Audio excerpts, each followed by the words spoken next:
దేవునికి స్తోత్రం. పైన ఎవరున్నారు తెలుసా? సింహాలు ఉన్నాయి. సింహాలు ఏం చేస్తాయమ్మా? జాగ్రత్త చెప్పడానికి. స్తోత్రం, హల్లెలూయా. సింహాలు దేవుడి చేత పంపబడిన సింహాలు. ఇది యోధా గోత్రం సింహం. హల్లెలూయా, హల్లెలూయా.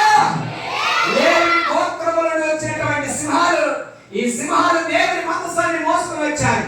ఈ యొక్క సింహాల గురించి మీకు పరిచయం చేయాలని ఆశపడుతున్నా. ఇది నేను ఎప్పుడూ చేయాల్సిన పని. దేవునికి స్తోత్రం కలుగును గాక.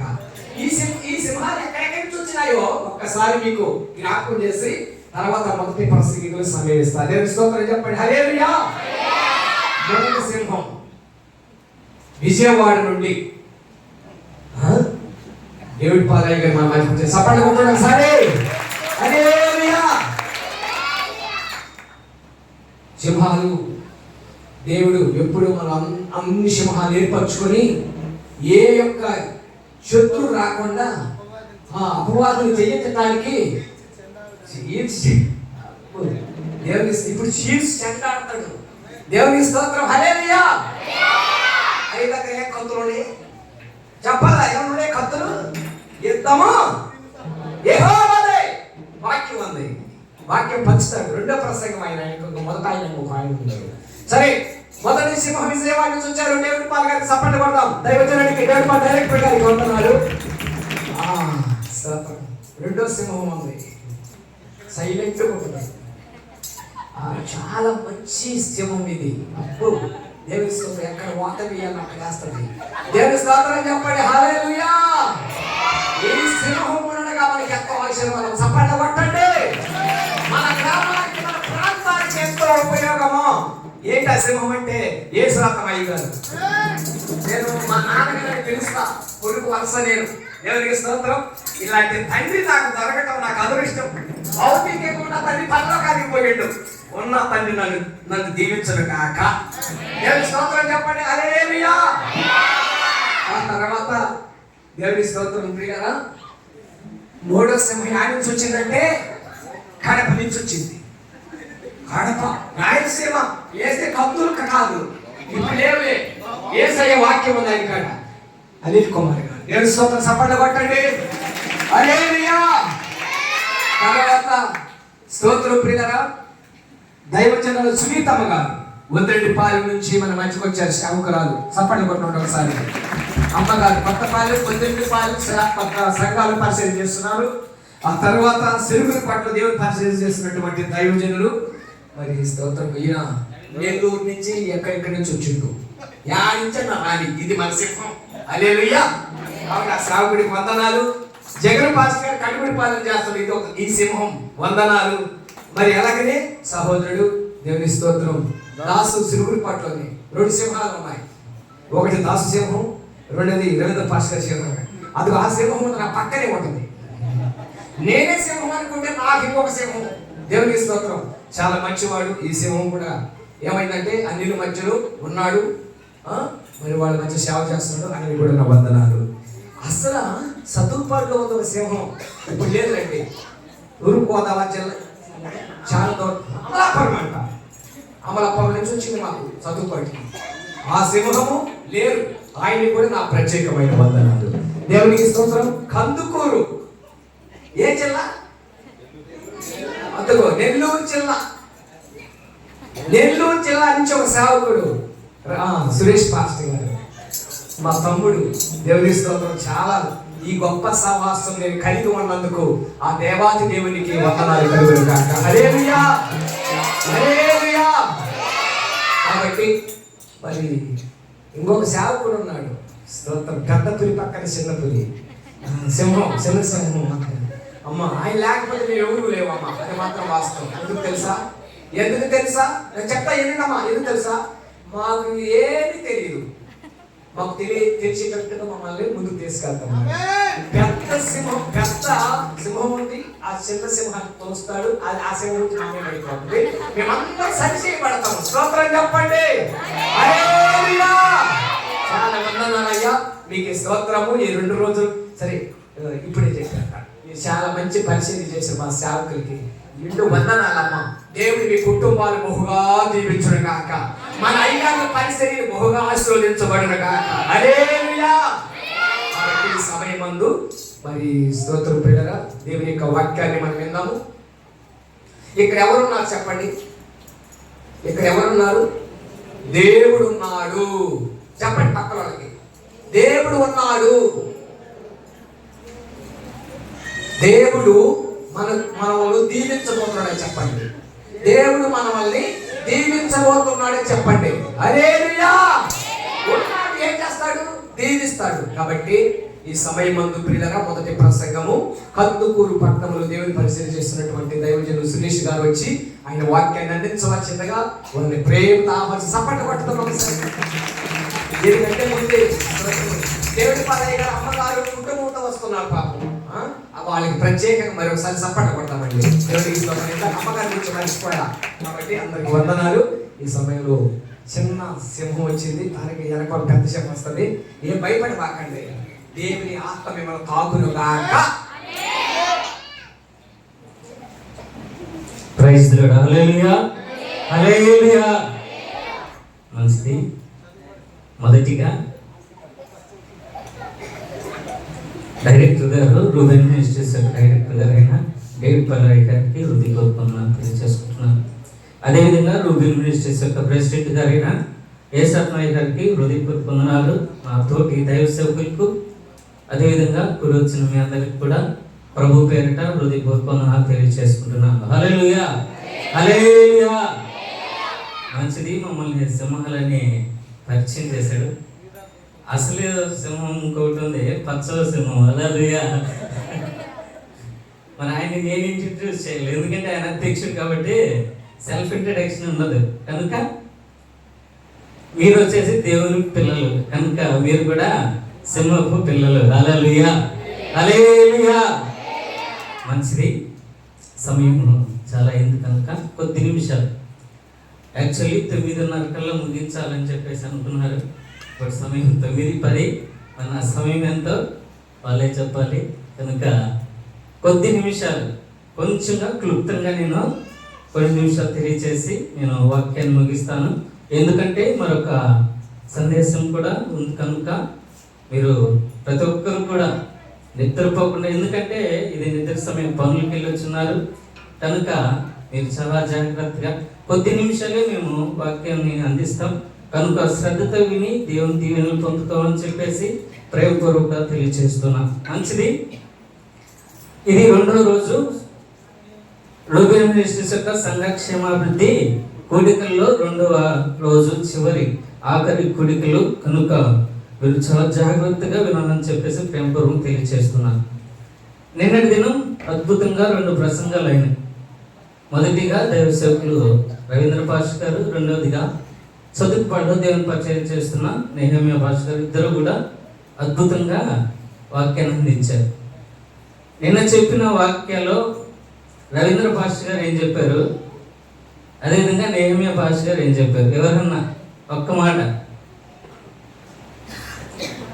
నిన్న ఏం చెప్పారు? ఒక్క నిమిషం, వాళ్ళని అడిగాను. మిమ్మల్ని అడిగినప్పుడు మీరు చెప్తారు కానీ. హల్లెలూయా, హల్లెలూయా. మంచిది. నిన్న ఏం చెప్పారు? అర్థం గట్టిగా. దేవుని మొదటిగా దేవుని కటాక్షము, రెండవది దేవుని కృప. హల్లెలూయా. మంచిది. మీరన్నా కొంచెం గుర్తు పెట్టుకున్నారు. కొన్ని చోట్లయితే అబ్బే ఏ రోజుకి ఆ రోజే. హల్లెలూయా. మంచిది. చాలా చక్కగా నిన్నటి దినాలు 2 ప్రసంగాలు జరిగాయి. దానికి కంటిన్యూషన్గా కొంచెం జస్ట్ ఒక 15-20 నిమిషాలు మాత్రమే నేను మీకు తెలియచేసి నేను ముగిస్తాను. హల్లెలూయా. దేవుని యొక్క కటాక్షము, కృప మన మీద ఉండాలంటే మనం ఏం చేయాలి? హల్లెలూయా. దేవుని కటాక్షము, కృప మన మీద ఉండాల్స్తే ఏం చేయాలి మనం? మొదటిగా ఆయనకి లోబడి బ్రతకాలి. రెండవదిగా ఆయన ఆజ్ఞలకు లోబడి బ్రతకాలి. అప్పుడు మాత్రమే ఆయన యొక్క కటాక్షము, కృప మన మీద ఉంటుంది. హల్లెలూయా. ఆయన యొక్క కృప మన మీద ఉండాలంటే ఆయన ప్రతి మాటకు మనం లోబడి జీవించాలి. ఒక చిన్న మాట నేను మీకు తెలియజేస్తాను. ఒక బస్సులో 50 మంది ప్రయాణం చేసుకుంటూ వెళ్తున్నారు.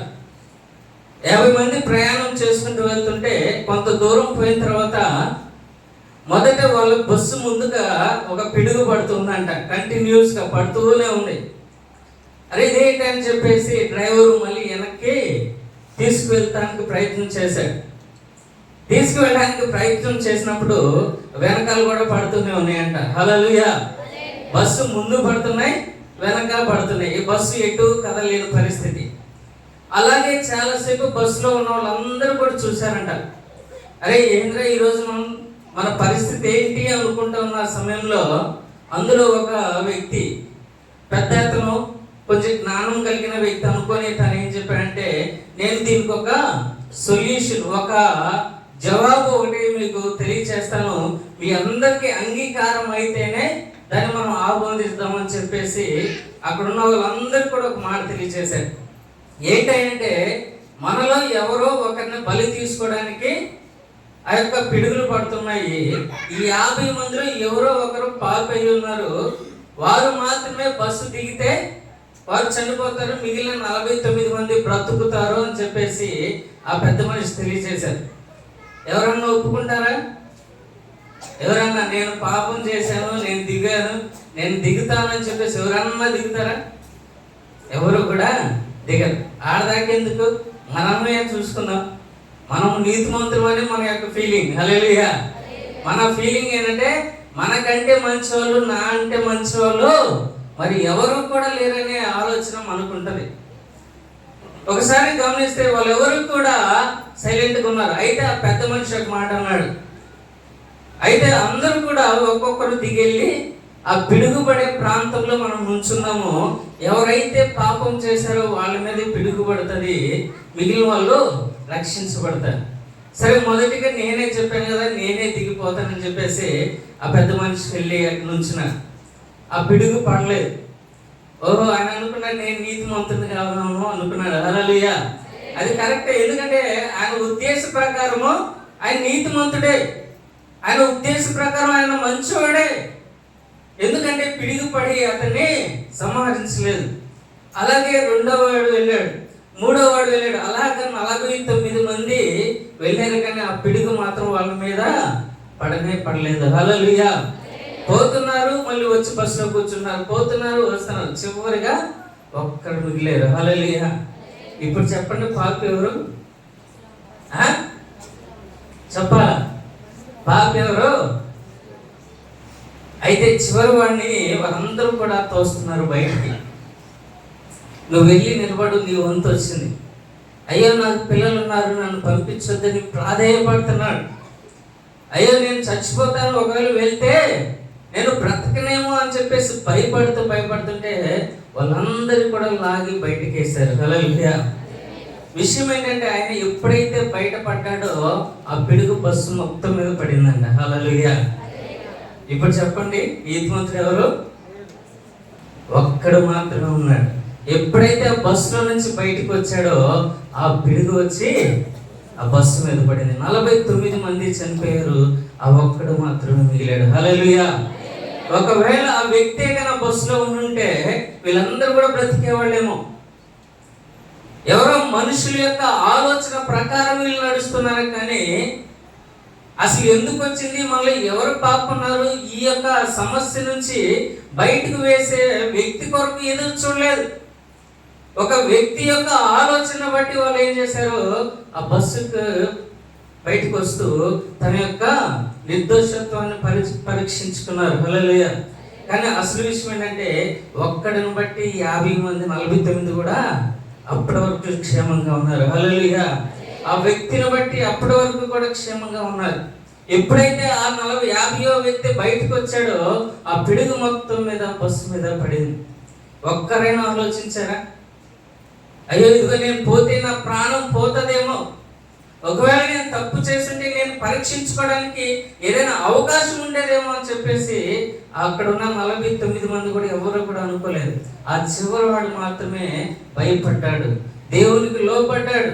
ఆయన అనుకున్నాడు, అయ్యా ఇదిగో నేను బయటికి వెళ్తున్నాను, నా పరిస్థితి ఏ విధంగా ఉండదో, నాకు బిడ్డలు ఉన్నారు, నాకు భార్య ఉంది, నాకు సమస్తము అందరూ కూడా చిన్నపిల్లలు ఉన్నారని చెప్పేసి ప్రాధాన్యపడినా కానీ వీళ్ళందరూ కూడా మేము నిర్దోషం అనుకొని ఏం చేశారు, నువ్వు నిర్దోషం అని చెప్పేసి అతను బయటికి వేశారు. ఇప్పుడు తన ప్రాణం ఎవరు తీసుకున్నట్లు? ఎవరి ప్రాణం వాడే తీసుకున్నాడు. హల్లెలూయా. ఒకవేళ వాడే కానీ బస్సులో ఉంటే ఎప్పటికి పడేదేమో కాదేమో. కాబట్టి ఒక్క నీతిమంతుడు మన మధ్యలో ఉండగానే మనం బ్రతుకుతూ ఉంటాం. హల్లెలూయా. మన ప్రభు అయిన యేసుక్రీస్తు ప్రభువు మన మధ్యలో కానీ ఉంటే మనకు నిత్య జీవం వస్తుంది. హల్లెలూయా.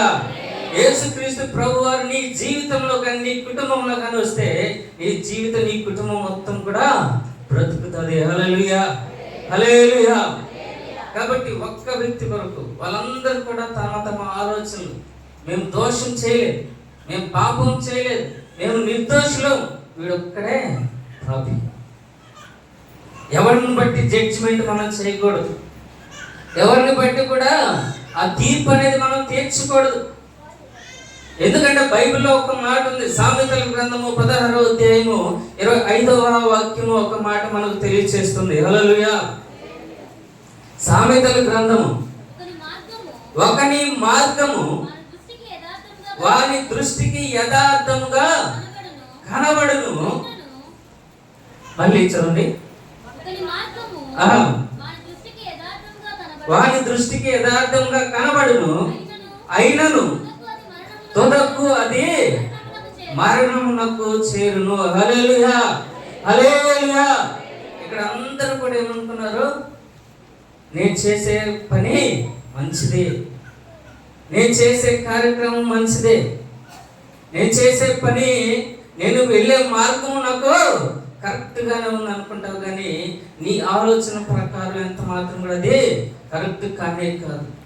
మనం ఇతరుల పట్ల ద్వేషిస్తూ ఉంటాం, అసూయ పడుతూ ఉంటాం, ఇతరులని నిందిస్తూ ఉంటాం. నువ్వు తప్పు అని చెప్పడానికి మనం ఎంత మాత్రం కూడా సందేహించము. అయితే ఒక్క క్షణం ఆలోచించి నీవు ఒకసారి పరీక్ష చేసుకో. ఈ రాత్రి కాల సమయంలో మనం ఒక్కసారి పరీక్ష చేసుకున్నాం, మన స్థితి ఏ విధంగా ఉంది, మన బ్రతుకు ఏ విధంగా ఉంది, ఇతర పట్ల ఉన్న మన యొక్క వైఖరి ఏ విధంగా ఉందో ఒక్కసారి మనం ఆలోచన చేసుకుందాం. ఒకరి ప్రవర్తన వాటికి కరెక్ట్ గానే ఉంటది, సరైనది అయినప్పటికీ తుదకది ఎక్కడికి తీసుకెళ్తుంది? మరణము. హల్లెలూయా. హల్లెలూయా. అయితే దేవుని వాక్యం సెలవిస్తుంది ఏంటంటే మన యొక్క ప్రవర్తన, మన యొక్క వైఖరిని మార్చుకోవాలి. ఎవరిని కూడా జడ్జిమెంట్ చేయడానికి వీల్లేదు. బైబిల్లో మత్తయి సువార్త 7వ అధ్యాయంలో ఒక మాట ఉంటది, నీ కంటిలో నలుసు పెట్టుకొని ఎదుటివాడి కంటిలో దూలము. ఎంత పెద్ద మాట అండి. మన కంటిలో చిన్న నలుసు పెట్టుకుని ఎదుటోడి కంటిలో, ఆ కంటిలో నలుసు ఉందో లేదో తెలియదు కానీ వాడు దూలం కోసం ఎదురు చూస్తున్నాడు. హల్లెలూయా. ఏ కళ్ళలో దూలం ఉందా, లేకపోతే ఇంత పెద్ద కట్టె ఉందా, లేకపోతే ఇంతమంది హల్లెలూయా రాయంటో పెద్దగా చెప్పారు. కాబట్టి మన స్థితి మనం ఒకసారి పరీక్ష చేసుకోవాలి. మన బ్రతుకులంతా మంచిం కాదు. ఒకరి పట్ల ఒక చోట అయితే గుమ్ముగూడారంటే ఆ ఊరంతా బొగ్గమంటది. హల్లెలూయా. ఒకరింటి రామాయణం మొత్తం కలిసి అక్కడే దొరుకుతాయి. హల్లెలూయా. కాబట్టి ఎదుటివాని యొక్క ఎప్పుడు వారి యొక్క జీవితం గురించి ఎప్పుడు నువ్వు జడ్జి చేయమాక, ఎదుటివాడి గురించి ఎప్పుడు కూడా నువ్వు తీర్పు తీర్చమాక. మన బ్రతుకేదో మనం ఒకసారి పరిశీలన చేసుకుందాం.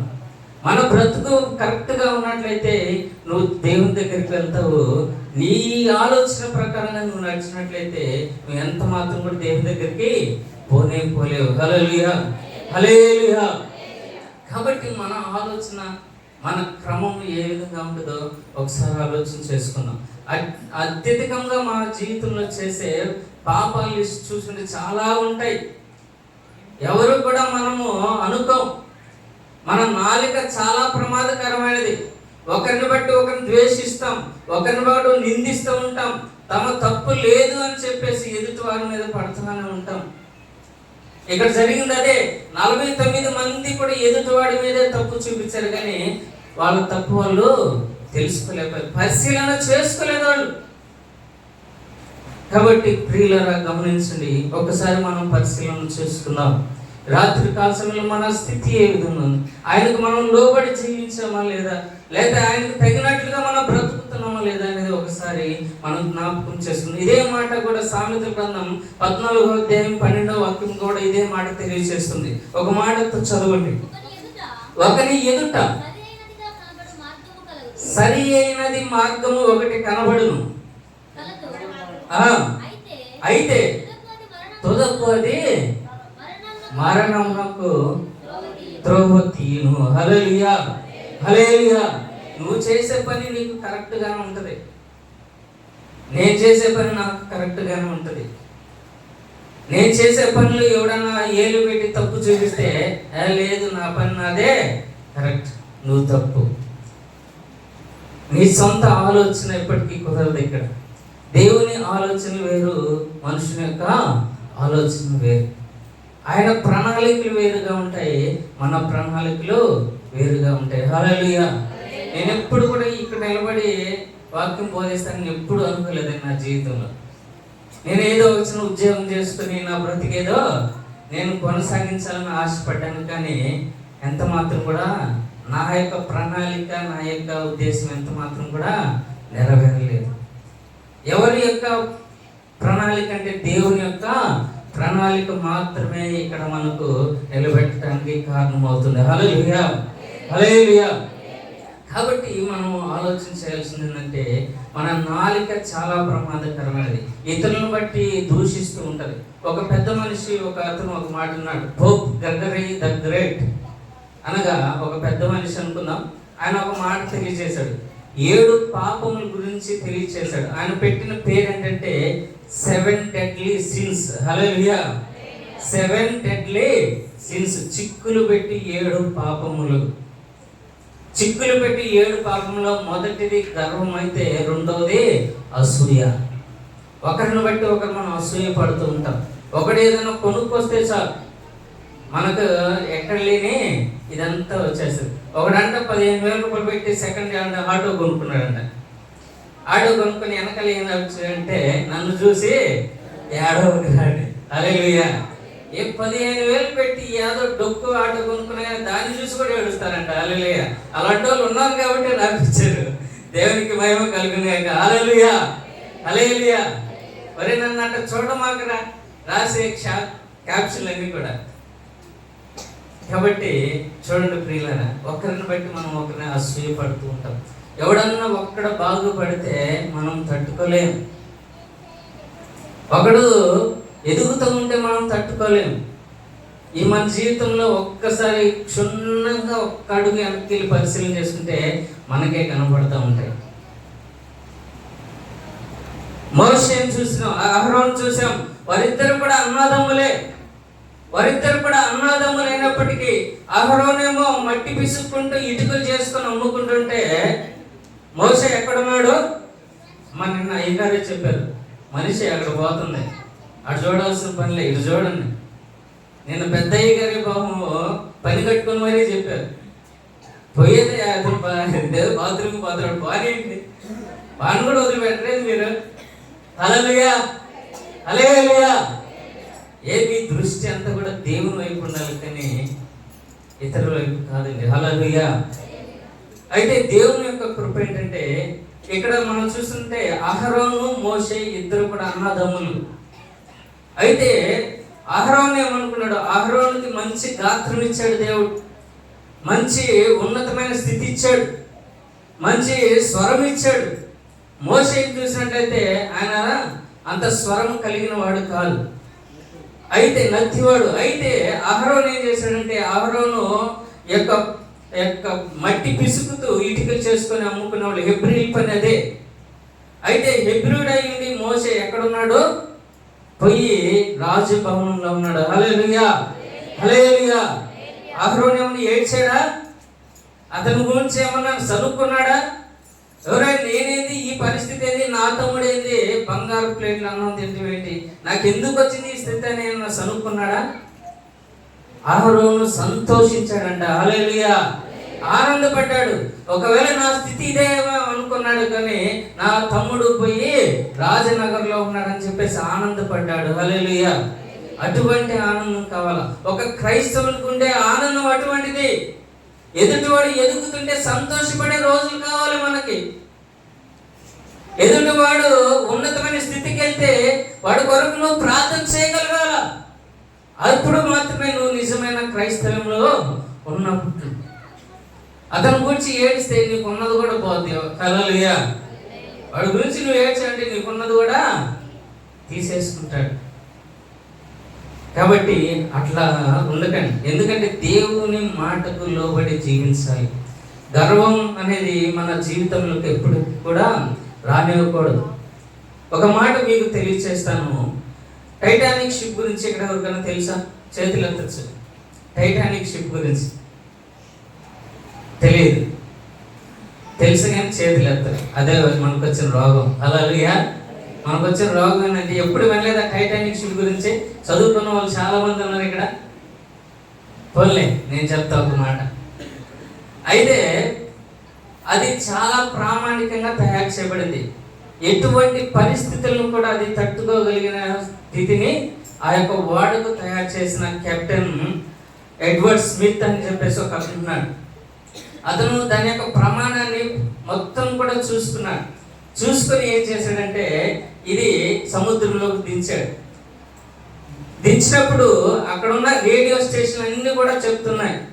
ఏమని చెప్తున్నాయంటే, ఇదిగో మీరు ఎదురు వెళ్ళే మార్గంలో మంచు పర్వతాలు ఉన్నాయి, మీ యొక్క వేగాన్ని తగ్గించుకొని దిశ మార్చుకొని. అంటే తనన్న మాట ఏంటంటే, not even God can sink the ship Titanic అన్నాడు. హల్లెలూయా.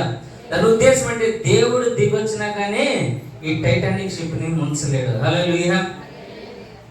4 రోజుల్లో ఆ టైటానిక్ షిప్ మునిగిపోవడం మనం చూస్తాం. ఇంచుమించు 1500 మంది అక్కడ మరణించడం. ఒకరి గర్వము ఎంతమంది ప్రాణాలు తీసింది? 1500 మంది ప్రాణం తీసింది. హల్లెలూయా. ఇక్కడ కూడా బస్సులో కూడా ఒకరి యొక్క గర్వం, మేము తప్పు చేయలేదనే గర్వము 49 మంది ప్రాణాలను తీసుకుంది. హల్లెలూయా. కాబట్టి మన యొక్క గర్వం మన కుటుంబాన్ని నాశనానికి నడుపుతుంది. కానీ దేవుడు తెలియచేస్తున్నాడు, ఆ యొక్క గర్వాన్ని నీ హృదయంలో నుంచి తీసివేయి, అసూయ తీసివేయి. దేవుడు చెప్తున్నాడు, నీవు నడిచే మార్గం నీకు సరైనది అయినప్పటికీ కూడా అది తొదుకు నిన్ను మరణానికి తీసుకెళ్ళిపోద్ది. అపోస్తలుల కార్యాల గ్రంథం 5వ అధ్యాయము 1 నుంచి కొన్ని మాటలు చదివితే మనకి 2 ఉన్నారు అక్కడ. అననీయ, సప్పీరా. హల్లెలూయా. చాలా వదిలే, నేను తెలియజేస్తాను, సమయం కూడా లేదు. ఒక 5 నిమిషాలు 10 నిమిషాలు నేను ముగిస్తాను. అననీయ, సప్పీరా వాళ్ళిద్దరు కూడా భార్యాభర్తలు. అక్కడ ఉన్న పేతురు ఏం చేస్తారంటే, మీ దగ్గర ఉన్న పొలము అన్ని కూడా అమ్మి నగదు తీసుకొచ్చి నాకు అంటే వాళ్ళు కొద్దిగా దాచి పెట్టుకున్నారు. హల్లెలూయా. కొద్దిగా దాచి పెట్టుకుని అడుగుతాడు పేతురు, ఇంతేనా నీ దగ్గర ఉందంటే ఇదేనయ్యా అంటాడు. అప్పుడు దేవుడు మాట్లాడతాడు. ఒకసారి ఆ మాట చదువుదాం. తర్వాత 3వ వచనం. అప్పుడు పేతురు, అననీయ, కొంత దాచుకొని పరిశుద్ధాత్మను మోసపుచ్చుటకు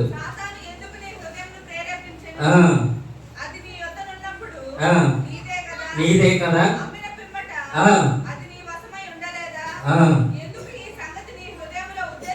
చాలు చాలమ్మా. అతను కొంత పెట్టుకున్నప్పుడు చివరికి ఏం చేస్తాడంటే దేవుడు అతన్ని వెంటనే అక్కడ ముందుకు పడి మరణిస్తూ ఉంటాడు. హల్లెలూయా. అతను చేసినది నా కుటుంబం కొరకు నేను కొంత ఖర్చు పెట్టుకోవడానికి నేను కొంత సొమ్మును దాచిపెట్టుకున్నాను అనుకున్నాడు, కానీ దేవుని సొమ్ముని దొంగిలించిన విషయము అతనికి తెలియదు.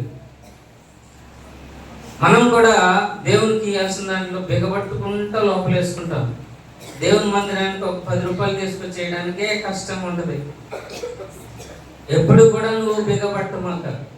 ఎందుకంటే అది నీకు కరెక్ట్ గా ఉండదు. ఇది నా జీవితానికి ఉపయోగపడుతుంది, నా కుటుంబ అవసరాలకు ఉపయోగపడుతుంది అనుకుంటావేమో, కానీ అది నీకు ఎంత మాత్రం కూడా శ్రేయస్కరం కాదు, ఎంత మాత్రం కూడా క్షేమం కాదు. నీకు దేవునికి ఇవ్వాల్సిన నువ్వు ఇయ్యి. అప్పుడు మాత్రమే నువ్వు దీవించబడతావు. ఇవే దేవునికి లోబడే తత్వం మనందరూ కూడా కలిగి ఉండాలి. హల్లెలూయా. కాబట్టి అననీయ సప్పీరా ఇద్దరు కూడా మరణించినట్లు మనం బైబిల్ లేఖనంలో చూస్తాం. ఎందుకంటే ఆ యొక్క ధనమును దాచిపెట్టుకుని దేవుని యొక్క సొమ్మును దొంగిలించడం వల్ల ఏమైపోయాడు? ఇద్దరు కూడా మరణించారు. వెంటనే ఏ సమయం కూడా తీసుకోలేదు. కాబట్టి దేవుని యొక్క ఉగ్రత మన మీద ఆ విధంగా ఉంటుంది. చాలా జాగ్రత్తగా మన యొక్క ప్రవర్తన మనం ఉండాలి. మన తప్పులు మనము ఒప్పుకున్నప్పుడు మాత్రమే దేవుడు మనల్ని మరో మంచి స్థితిలో ఉంచుతాడు. హల్లెలూయా. అయితే ఇక్కడ అననీయ సప్పీరా ఏ విధంగా ఉన్నారు మనం ఒకసారి గమనించాం. అయితే మనం ఏ విధంగా ఉండాలి అంటే ఎబ్బేజు ప్రార్థన కలిగి జీవించాలి. ఒక మాట ఇది చదివి నేను ముగిస్తాను. మొదటి దినవృత్తాంతాల గ్రంథం 4వ అధ్యాయం 9-10 వచనాలు. మొదటి దినవృత్తాంతాల గ్రంథము 4వ అధ్యాయం 9-10 వచనాలు. ఎబ్బేజు తన సహోదరుల కంటే ఉండెను, వేదన పడి అతనిని కంటినని అతని తల్లి అతనికి ఎబ్బేజు అని పేరు పెట్టింది. ఎబ్బేజు అనగా వేదన. అక్కడే ఉంది. తన తల్లి అంటే వేదన పడి కన్నదంట. అందుకని వేదన అనే అర్థం వచ్చి పేరు పెట్టింది. స్తోత్రం. హల్లెలూయా. మన పిల్లలకి అట్లాంటి పేరు పెట్టుకుంటామా? అట్లాంటి పేరు అసలు ధరికి కూడా రాని. ఇదేంద్ర వేదన మన పెట్టికి ఎందుకురా, అదేదో పేరు పెడితే వేదన అంతా వాడు కుటుంబంలోకి వచ్చిందన్న ఒక తలంపుతో మంచి మంచి పేర్లు ఎతికి నెట్లో కొట్టి సెర్చ్ చేసి ఒక మంచి పేరు చూసి సెట్ చేస్తాం. వాడు ఆ పేరు తగ్గట్టు జీవిస్తాడా? ఒకసారి యేసు అని పెడతాం, ఒకసారి యోహాను అని పెడతాం, ఒకసారి మత్తయ్య అని పెడతాం. వీళ్ళెవరు కూడా పేరుకు తగ్గ జీవితం జీవించాడు. హల్లెలూయా. అయితే ఎబ్బేజు మాత్రం తన యొక్క పేరుకు తగ్గట్టు జీవించాడు. అతను యొక్క 2 వచనాలే ఉన్నాయి బైబిల్ మొత్తం మీద. అతని గురించి 2 వచనాలు ఉండగానే అద్భుతమైన విషయం మనకు తెలియజేస్తున్నాడు. ఎబ్బేజు అనగా వేదన. తన తల్లి వేదనతో కానీ తనకి ఎబ్బేజు అని పేరు పెట్టెను. తను ప్రార్థించిన తీరు, తన ప్రార్థించిన విధము చూస్తే చాలా అద్భుతమైన మాటలు మనకు కనబడతాయి. 10వ వచనం చదువుదాం ఒకసారి. ఎబ్బేజు ఇశ్రాయేలు దేవుని గూర్చి మొర్రపెట్టి, నీవు నన్ను నిశ్చయముగా ఆశీర్వదించి నా సరిహద్దులను విశాలపరిచి నీ చెయ్యి నాకు తోడుగా ఉండ దయచేసి నాకు కీడు రాకుండా దానిలో నుండి నన్ను తప్పించుమని ప్రార్థింపగా దేవుడు అతని మనవి చేసిన దానిని అతనికి దయచేసెను. హల్లెలూయా. హల్లెలూయా. ఇక్కడ ఎబ్బేజు ప్రార్థనలో చాలా విషయాలు ఉన్నాయి. తన సరిహద్దులు విశాలపరచమన్నాడు. ఏ కీడు రాకుండా నన్ను కాపాడమన్నాడు. నాకు తోడుగా ఉండు ప్రభువా అని అడిగాడు. ఇంకా తన అవసరతలు తీర్చమని అడిగాడు. ఇవన్నీ కూడా దేవుడు ఏం చేశాడు? తీర్చాడు. ఒకే వచనంలో చాలా విషయాలు మనం చూస్తాం. ఆయన సరిహద్దులు విశాలపరచమంటే తనకున్న ఆశని ఏదో గొప్ప చేయమని కాదు, తన ఆధ్యాత్మిక జీవితాన్ని మరి ఎక్కువగా బలపరచు ప్రభు అని చెప్పేసి అడుగుతూ ఉన్నాడు. హల్లెలూయా. తన సరిహద్దులు మన బౌండరీస్ ని ఎంతవరకే కాకుండా మన యొక్క ప్రామాణిక విశ్వాస జీవితాన్ని మనము సరిహద్దులు విశాలపరచుకోవాలి. ప్రతి క్షణం కూడా దేవుని యొక్క సన్నిధిలో గడిపినట్లయితే దేవుడు ఖచ్చితంగా మన ప్రతి మనల్ని ఆలకిస్తాడు. ఎబ్బేజు ప్రార్థన ఆలకించి జవాబు దయచేసిన దేవాది దేవుడు ఈ రాత్రి కాల సమయంలో నీ ప్రార్థన నా ప్రార్థన వల్ల మనకు ప్రత్యుత్తరం దయచేస్తాడు. హల్లెలూయా. ఇర్మియా అంటాడు, ఇదిగో నాకు మొర్రపెట్టుము. ఇర్మియాకి దేవుడు చెప్తున్నాడు, నాకు మొర్రపెట్టుము, నీకు ఉత్తరం ఇచ్చేదను, నువ్వు గ్రహింపలేని సంగతుల్లో గూఢమైన సంగతులు నేను నీకు తెలియజేసేదను. హల్లెలూయా. ఒక మంచి జ్ఞానం ఇస్తానన్నాడు దేవుడు. ఒక మంచి ఉన్నతమైన స్థితి నీకు ఇస్తా అన్నాడు దేవుడు. మరి ప్రార్థన చేయడం ఎందుకు ఆలస్యం చేస్తున్నాం? ఏదైనా ఉంటే ఇంట్లో గొడవ చేసుకుంటాము, లేకపోతే బయట కూర్చొని అల్లర్లు కబుర్లు చెప్పుకుంటాం. కానీ మందిరంలోకి వచ్చి 1 గంట ప్రార్థన చేసే స్థితి మనకు ఎందుకు లేకుండా పోతుంది? ఒకసారి ఆలోచన చేసుకుందాం. మన కుటుంబాన్ని మనం రక్షించుకోవాలి. దేవుని యొక్క రాకడ అతి సమీపంలో ఉంది. అనేక సూచనలు జరుగుతూ ఉన్నాయి. అకస్మాత్తుగా ఎప్పుడు మరణం వస్తుందో మనకు తెలియదు. దేవుడు ఖచ్చితంగా మనం ఆయన స్థితిలో ఉన్న ఆయన యొక్క నిత్య జీవితంలో ఉండాలంటే మనం పరిశీలన చేసుకోవాలి. మనం పరిశీలన చేసుకొని ఒక మంచి స్థితిలో మనం ఉన్నప్పుడు మాత్రమే, మన యొక్క విశ్వాసం పెంచుకున్నప్పుడు మాత్రమే మనం నిత్య జీవితంలో ఉండాలని చెప్పేసి దేవుడు తెలియజేస్తున్నాడు. కాబట్టి మనం అందరం కూడా ఈ రాత్రి నీవు కటాక్షించబడి లేదా కృప పొందుకోవాలంటే ఆయనకు తగ్గట్టుగా నీవు జీవించాలి. మొదటిగా మన పాపమును నీవు విడిచిపెట్టి ఆయన్ని వెంబడించాలి. సామెతలు 28:13 ఒక మాట ఉంటుంది. ఆ ఒక్క మాట చదివి నేను ముగిస్తానండి. అతిక్రమమును దాచిపెట్టువాడు వర్ధిల్లుడు, వాటిని ఒప్పుకొని విడిచిపెట్టువాడు కనికరము పొందును. హల్లెలూయా, హల్లెలూయా. మన పాపములు, మన అతిక్రమములు మనం విడిచిపెట్టాలి. మనము ఎప్పుడైతే విడిచిపెడతామో అప్పుడు మాత్రమే కనికరం పొందుతాం. ఇప్పటి వరకు మన పాపములు మనకు తెలుస్తున్నాయి. మనం పరిశీలన చేసుకో. దేవుడు మరొక అవకాశం ఇస్తున్నాడు, మరొక అవకాశం మనకు దయచేస్తున్నాడు. ఇదిగో నీవు నీ ప్రేమను విడిచితివి, మొదట నీకున్న ప్రేమను నీవు విడిచిపెట్టావు.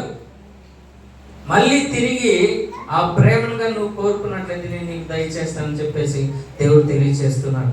కనుక అటు దీవెన ఆశీర్వాదాలు మనం అందరం పొందుకోవాలి. ఎప్పుడైతే ఆ కటాక్షం కృప మనం పొందుకోవాలనుకున్నామో మనం దేవునికి లోబడి మన యొక్క పాపములు, మన యొక్క అతిక్రమములు ఒప్పుకున్నప్పుడు దేవుడు ఖచ్చితంగా మనకు ఆ యొక్క కటాక్షము కృప దయచేసి మనం అందరినీ కూడా దీవించి ఆశీర్వదించును గాక.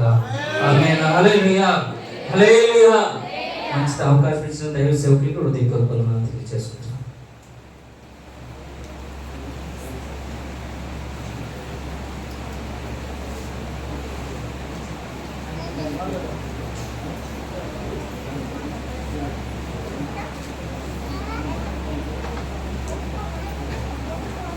Praise the Lord. హల్లెలూయా. నా ప్రాణమా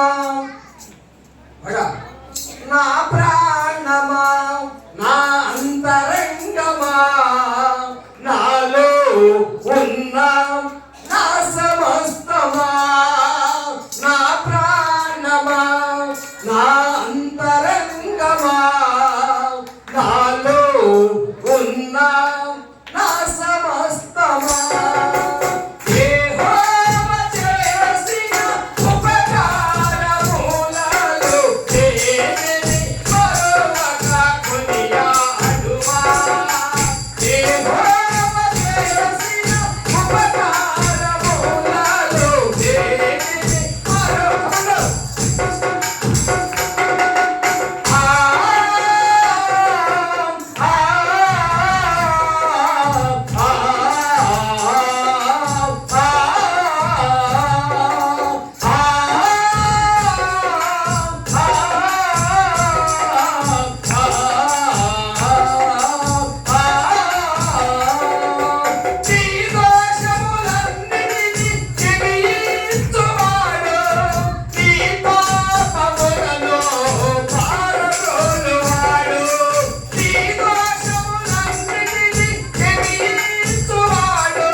రెండవ వర్తమానము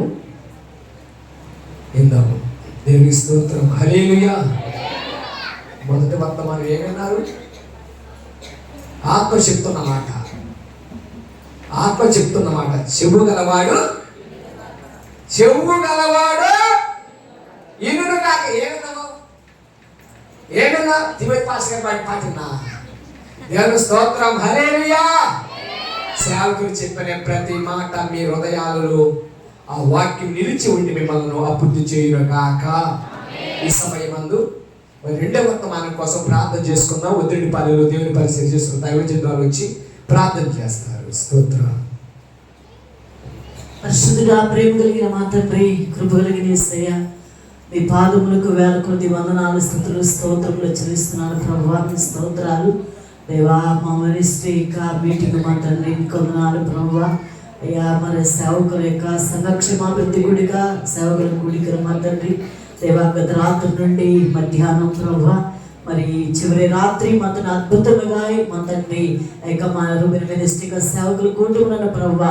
మీరే ఆశీర్వాదకరంగా జరిగించున్నందుకు వందనాలు. మా ప్రియులు మాత్రం మీ స్తోత్రాలు నాయన. డైరెక్టర్ గారు బట్టి వందనాలు, వారి యొక్క కుటుంబం బట్టి, ప్రశాంత్ అమ్మ గారు బట్టి, వారి యొక్క మా తండ్రి నాయన బాబుని బట్టి కూడా మీ స్తోత్రాలు. మీరు క్షేమంగా నడిపించినందుకు వందనాలయ్యా. బిడ్డలు మీరు దీవించి మీరు ఆశీర్వదించండి. వాళ్ళు ఎంతగానో ముందుకు నడిపిస్తూ ఉన్నందుకు స్తోత్రాలు. అలాగనే మా ప్రభు మీకు వందనాలు. ప్రెసిడెంట్ గారిని బట్టి వందనాలు. వారి యొక్క స్టెప్ మొత్తాన్ని సంఘములు జరుగుతున్న యొక్క సభలను బట్టి మీ స్తోత్రాలు. ఇంతవరకు నాయన మీ సేవకులు ప్రభువా మొదటి ప్రసంగం చేశారు. మా తల్లి కందుకూరులో దైవ పరిచయం చేస్తారు పాస్టర్ గారు. మా తల్లి వారు ఇచ్చిన వర్తమానం బట్టి వందనాలు. నీ వాక్య ప్రకారంగా మేము అందరం కూడా ప్రభువా ప్రార్థనాపూర్వకంగా మాత్రం మీ స్తోత్రాలు. మా మార్గము సరైనదిగా ప్రభువా అయ్యా మాత్రం మేము నడవడానికి న్యాయముగా ప్రభువా మీకు వందనాలు. యథార్థముగా ప్రభువా మాత్రం మీ స్తోత్రాలు. మేము ముందుకు నడవడానికి కూడా మీరు కృప దయచేయండి. గుడి వచ్చిన సంఘ బిడ్డలందరూ బట్టి కూడా మీ స్తోత్రాలు. పరిచర్యని కూడా మీరు దీవించమని ప్రార్థన చేస్తున్నాను. అలాగే దేవా రెండవ ప్రసంగం మాత్రమే నాయన చేయడానికి నిలబడిచిన మీ సేవకులు మీరు ఎత్తుపట్టుకోండి. బలమైన మాత్రమే నేను వాక్యం మీ సేవకుల ద్వారా వినబడడానికి కూడా సహాయం చేయమని, మీ ఆత్మతో మీ దాసుని వాడుకొని బలపరచమని, మహిమా ఘనత ప్రభావం మీరే పొందమని యేసుక్రీస్తు నామమున అడిగి వేడుకొని ప్రార్థన చేస్తున్నాను పరమ తండ్రి. ఆమేన్.